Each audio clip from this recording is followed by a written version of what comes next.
Assalamualaikum warahmatullahi wabarakatuh. Hari ini Ibu akan review tentang materi obat sistem pernafasan.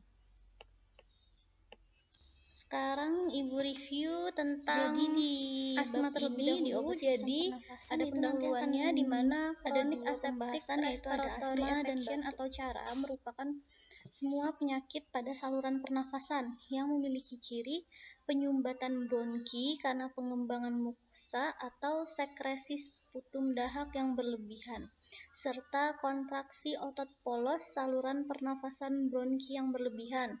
Nah, penyakit yang berhubungan dan golongan ini contohnya ada asma, bronkitis, dan emfisema. Ini bronkitis kronis, di mana bisa kita lihat ini adalah saluran bronkus, saluran pernafasan, di mana bronkus normal terlihat seperti ini, dan ketika terjadi bronkitis, maka bronkus atau saluran pernafasannya dia meradang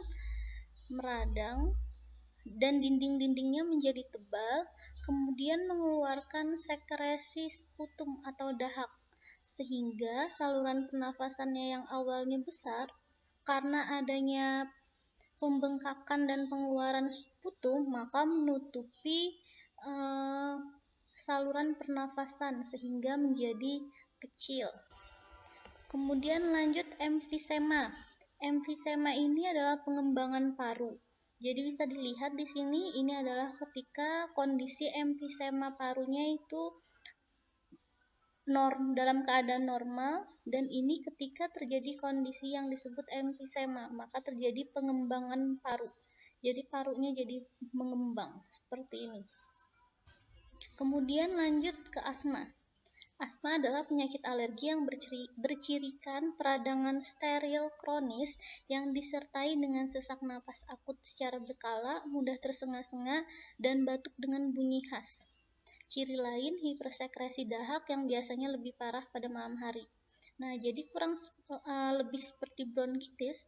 Kalau pada asma, saluran pernafasannya juga sama, terjadi peradangan atau pembengkakan pada saluran pernafasannya, sehingga udara yang masuk itu akan semakin sedikit, sehingga kebutuhan oksigen di paru-paru tidak terpenuhi. Oleh karena itu, pasien merasakan sesak nafas. Kemudian ada status asmatikus. Ini adalah serangan asma hebat yang biasanya terjadi lebih dari 24 jam. Jadi asmanya sangat hebat, dan ciri lainnya itu asmanya bisa berlangsung selama lebih dari 24 jam. Untuk terapi farmakologinya dibedakan berdasarkan serangan asmanya. Yang pertama ini ada terapi serangan akut. Ini adalah kondisi di mana pasien penderita asma mendapat serangan. Biasanya diberikan salbutamol atau terbutalin inhalasi, aminofilin bentuk suppositoria, efedrin atau isoprenalin tablet, inhalasi. Apabila inhalasi salbutamol atau terbutalin tidak menghasilkan efek, maka bisa diulangi setelah 15 menit. Kemudian apabila tidak menghasilkan efektivitas, maka bisa diberikan suntikan intravena adrenalin. Selanjutnya ada status asmatikus, tadi asma yang berlangsung lebih dari 24 jam atau asma hebat. Terapi pada kondisi ini diberikan suntikan intravena salbutamol, aminofilin, dan hidrokortison dosis tinggi. Lanjut ke terapi pencegahan. Jadi terapi pencegahan ini, orang yang sudah terkena asma,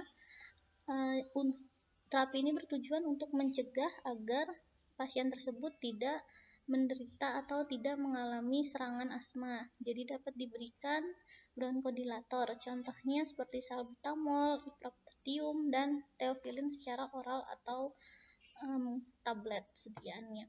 Kemudian lanjut ke penggolongan obat asma.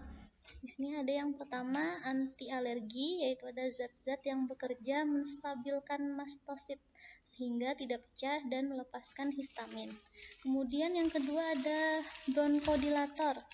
Mekanisme kerjanya dia merangsang sistem adrenergik sehingga memberikan efek bronkodilatasi, yaitu memperluas saluran bronkus. Nah, contoh obat bronkodilator itu contohnya ada 3 golongan. Ada adrenergic, ada antikolinergic, dan ada derivat xanthin. Lanjut ke antihistamin. Jadi obat ini mekanisme kerjanya memblokir reseptor histamin sehingga mencegah bronkokontriksi atau penyempitan saluran bronkus.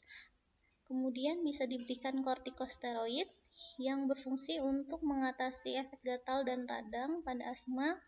Kemudian bisa diberikan ekspektoransia yang bekerja mencairkan dahak sehingga mudah dikeluarkan.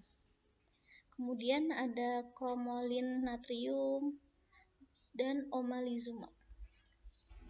Lanjut ke batuk. Jadi di sini batuk adalah suatu refleks fisiologi yang dapat berlangsung baik dalam keadaan sehat maupun sakit. Jadi refleks batuk ini biasanya disebabkan oleh rangsangan pada selaput lendir pernafasan yang terletak di beberapa bagian tenggorokan dan cabangnya. Refleks batuk berfungsi untuk mengeluarkan dan membersihkan saluran pernafasan dari zat-zat perangsang sehingga batuk ini sebenarnya adalah mekanisme perlindungan tubuh untuk mengeluarkan zat-zat yang merangsang atau zat-zat yang masuk yang tidak dikenali dari sistem pernafasan. Batuk digolongkan menjadi 2 jenis, yaitu ada batuk produktif, ada batuk non-produktif. Di mana batuk produktif ini berfungsi untuk melindungi tubuh dengan cara mengeluarkan dahak dan zat asing dari tenggorokan. Sedangkan kalau untuk batuk non-produktif sebenarnya adalah batuk yang tidak berguna sehingga harusnya ditekan. Di mana terapi untuk batuk produktif itu biasanya menggunakan golongan obat ekspektoransia yang dapat mengencerkan dahak. Karena batuk produktif ini adalah batuk yang menghasilkan dahak atau batuk berdahak. Sedangkan batuk non-produktif atau yang kita kenal sebagai batuk kering itu biasanya diberikan terapi dengan menggunakan pereda batuk dengan cara menekan rangsangan batuk. Adapun penggolongan obatnya, tadi yang pertama ada zat-zat yang bekerja sentral. Jadi mekanisme kerjanya dia menekan rangsangan batuk di pusat batuk yang terletak di sumsum atau medula dan juga bekerja di otak dengan efek menenangkan. Untuk zat-zat yang bersifat bekerja sentral itu dibagi jadi 2. Ada yang zat adiktif dan ada yang zat non-adiktif. Kalau zat adiktif, zat ini menimbulkan ketagihan atau penggunaannya harus berhati-hati. Contohnya seperti pulvis opii, pulvis doveri, dan kodein. Sedangkan untuk zat-zat non-adiktif itu seperti contohnya noscapin, dextrometorphan, diphenhydramin. Jadi ini biasanya obat-obat yang digunakan untuk mengatasi batuk non-produktif atau batuk. Lanjut untuk zat-zat yang bekerja perifer. Zat-zat ini bekerja di luar sistem saraf pusat dan dapat dibedakan menjadi beberapa kelompok.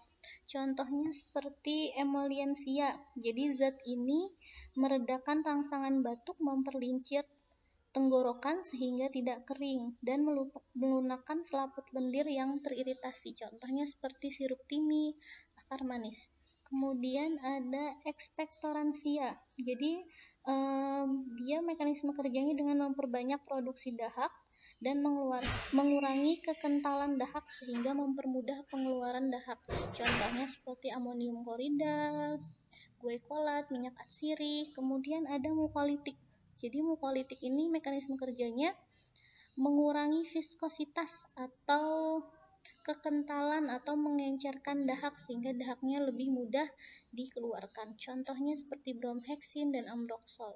Kemudian ada zat-zat pereda lainnya, mekanisme kerjanya dengan menghambat reseptor di saluran pernafasan. Contohnya adalah oksalamin dan dipeptidin. Jadi untuk zat-zat yang bekerja perifer ini berguna untuk mengatasi batuk berdahak atau batuk produktif.